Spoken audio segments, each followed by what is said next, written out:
In the vast expanse of the cosmos, objects are in perpetual motion. From the graceful dance of celestial bodies to the frenetic jiggle of atoms, movement is the universal language of the universe.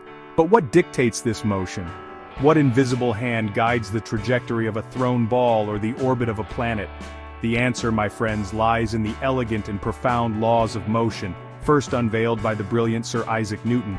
Imagine a world without Newton's laws. Chaos would reign supreme, objects would move erratically with no rhyme or reason. But thankfully, we live in a universe governed by order, and that order is elegantly articulated in Newton's three laws of motion. The first law, often called the law of inertia, states that an object at rest will remain at rest, and an object in motion will continue in motion at a constant velocity, unless acted upon by a net external force. In simpler terms, objects are stubborn. They resist changes in their motion. A book resting on your table won't suddenly launch itself across the room without a little nudge, or a push, or perhaps a gust of wind.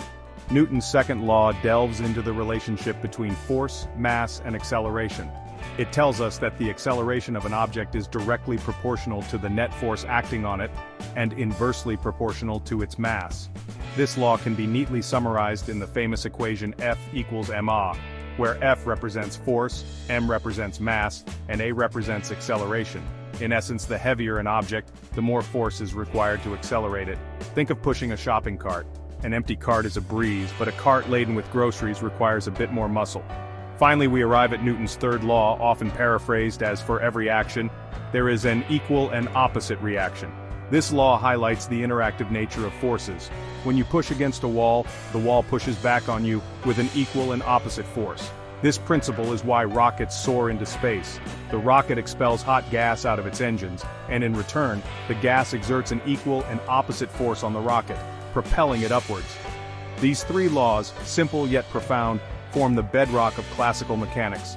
They allow us to understand and predict the motion of everything from the smallest subatomic particles to the grandest galaxies. So the next time you witness the graceful arc of a ball in flight, or the steady hum of a car engine, take a moment to appreciate the invisible hand of Newton's laws guiding the dance of the cosmos. Forces are the unsung heroes of the universe, the invisible architects shaping the world around us. They are the push and pull, the tug and shove that dictate the interactions between objects. Without forces, our universe would be a static, unchanging tableau. But what exactly is a force? In the simplest terms, a force is an interaction between two or more bodies that causes a change in motion or a deformation. When you kick a football, your foot exerts a force on the ball, setting it in motion. When a magnet attracts a paperclip, it exerts a magnetic force, pulling the paperclip towards it. Forces are vector quantities, meaning they have both magnitude and direction. The magnitude of a force tells us how strong it is, while the direction tells us which way it is acting. For instance, if you push a box with a force of 10 newtons to the right, you are specifying both the strength of your push, 10 newtons, and the direction of your push, to the right. Forces are responsible for a mind-boggling array of phenomena in our universe. They hold atoms together, forming the molecules that make up everything we see and touch. They govern the motion of planets and stars, keeping them locked in their celestial dance. They drive the weather patterns on Earth, from the gentle breeze to the raging hurricane. Understanding forces is crucial to understanding how the universe works. By studying forces, we can predict how objects will move, design structures that can withstand immense stresses, and even unravel the mysteries of the cosmos. In the next section, we'll explore how to represent forces visually using free body diagrams, a powerful tool for analyzing the forces at play in any given situation. Imagine trying to solve a complex jigsaw puzzle without first laying out all the pieces. It would be a daunting and likely frustrating task. Similarly, analyzing the forces acting on an object can be quite challenging without a clear visual representation. This is where free body diagrams come in handy. A free body diagram is a simplified drawing of an object that shows all the forces acting on it. It's like a map of the forces at play, allowing us to see at a glance which forces are pulling and pushing on our object of interest. Creating a free body diagram is fairly straightforward. First, we isolate the object in question from its surroundings.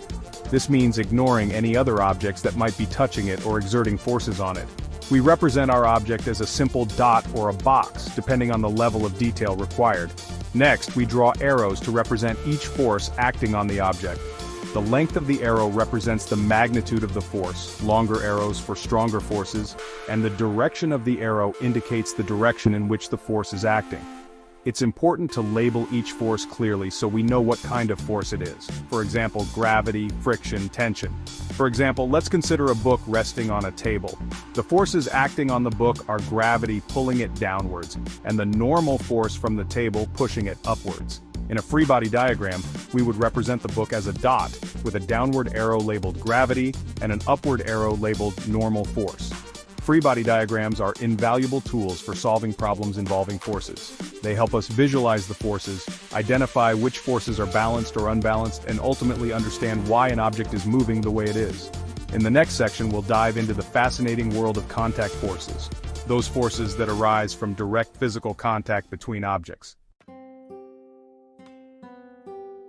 In the realm of forces, there are two main categories: contact forces and field forces.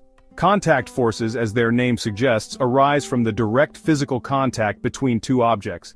Think of the satisfying thud of a foot striking a soccer ball, the gentle pressure of your fingers typing on a keyboard, or the grating screech of car tires braking on asphalt. These everyday interactions are all governed by contact forces. One of the most ubiquitous contact forces is the normal force. The normal force is the force that a surface exerts on an object in contact with it, acting perpendicular to the surface. When a book rests on a table, the table exerts an upward normal force on the book, preventing it from crashing through the table's surface. Similarly, when you lean against a wall, the wall pushes back on you with a normal force, preventing you from toppling over. Another common contact force is friction. Friction is the force that opposes motion between surfaces in contact. It's the reason why you can walk without slipping, why cars eventually come to a stop after braking, and why rubbing your hands together generates heat. Friction can be both a friend and a foe. It allows us to grip objects, walk without falling, and even start fires, but it also causes wear and tear on machinery and reduces energy efficiency. Tension is another contact force that arises when a rope, cable, or string is pulled taut. Think of a tug of war where each team pulls on opposite ends of a rope. The rope transmits the force from one team to the other through tension. Tension forces always act along the length of the rope or cable, pulling the objects at either end towards each other. Finally, we have buoyancy, the upward force exerted on an object submerged in a fluid, liquid or gas. Buoyancy is what makes ships float and hot air balloons rise. It arises because the pressure in a fluid increases with depth. This means that the upward force on the bottom of a submerged object is greater than the downward force on its top, resulting in a net upward force. Contact forces play a vital role in our everyday lives, shaping our interactions with the world around us. From the simple act of picking up a pen to the complex engineering feats of building skyscrapers, contact forces are the unsung heroes working tirelessly behind the scenes. In the next section, we'll explore the equally fascinating world of field forces, those forces that can act over a distance without any direct physical contact.